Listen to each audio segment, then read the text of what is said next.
Magandang umaga po sa lahat. Ayan, tayo nagbabalik ulit dito sa ating munting channel. Ayan, para mag-discuss ulit ng coins.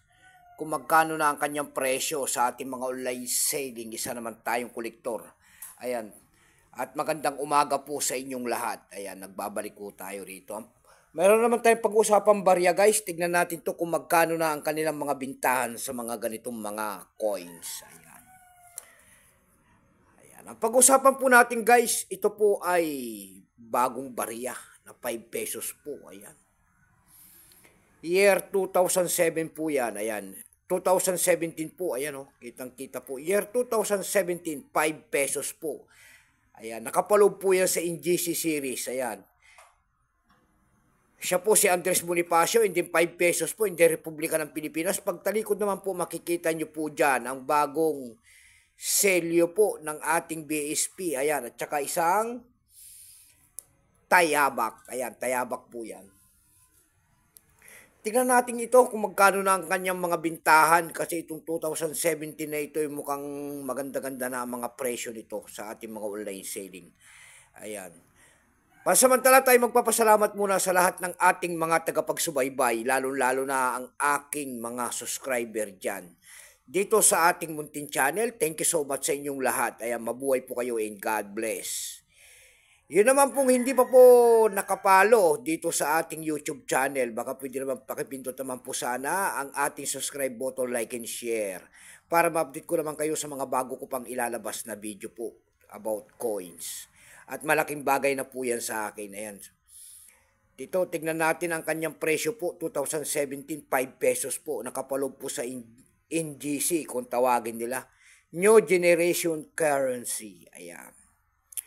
Pero bago natin makita ang kanyang presyo, kilalanin mo muna natin ang coins na yan. Issue niyan po ay Philippines po. Period Republic 1946 up to date po. Type nito standard circulation coins. Years 2017 hanggang 2020. Value nito 5 pesos po. Nakapaloob po sa NGC series.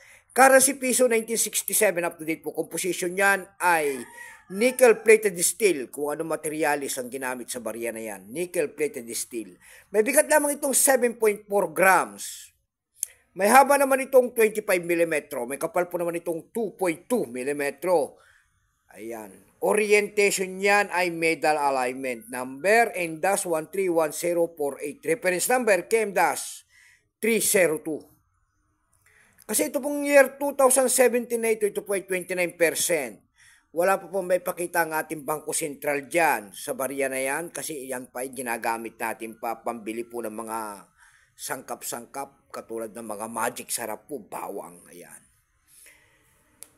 Pero may price na po yan, binigyan na po ng presyo ng ating mga kolektor yan. Doon sa ating numista.com po, yung kanyang verified po kung tawagin nila ay nagkakahalaga na po ng 32 pesos. Yung kanyang extra pay naman ay 37. Yung kanyang almost uncirculated po ay binigyan nila ng 56 pesos ang presyo. Yung uncirculated naman nila ay 62 pesos.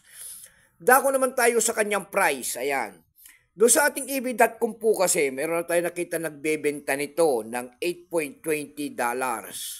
Nasundan po yan ng $6.50. Ayan, mataas na.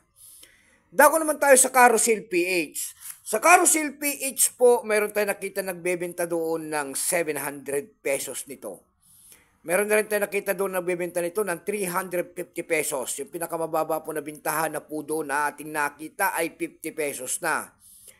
Ayan lamang po ang ating kanyang maibabahaging kanyang presyo po. Keep safe po sa natin. God bless.